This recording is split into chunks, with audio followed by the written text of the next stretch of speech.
Değerli müşteriler, maraqlı demək olar ki, payız koftaları gəlir. Bax, bir dənə göstəriyorsan. Bax, belə bir uzun qol, bunların bizdə yarım qolları var idi.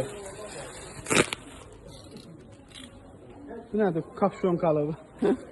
Bu heç, bu kulak bir dənə çıxıb. Elxan, bunu götür. Sən bunları da ver, Əli.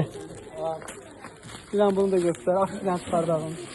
Bu nədir? Bu modeldir. Bunlardır. Onu aç baxar bir dənə. Aç bir dənə rahat baxar. Belə bir nazik parçadır, bax, nazik parça. Bir dənə yaxından göstərək. Nazik parça ilə olan koftalardır, toptançılar. Tələsin, əldə edin. Malda gözəlliyə baxın, düz koftalardır.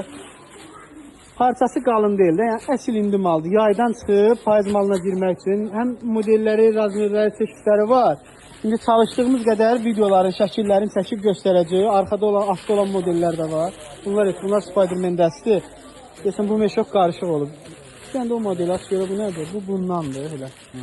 Bu da maraqlı bir şeydir, Hello Kitty sistem. Fərqli bir şeylər var, görün içində. Qiymətləri inşallah birazdan çıxardıb deyəcək sizə. Tələsin, indidən əlaqə saxlayın, əldə edin.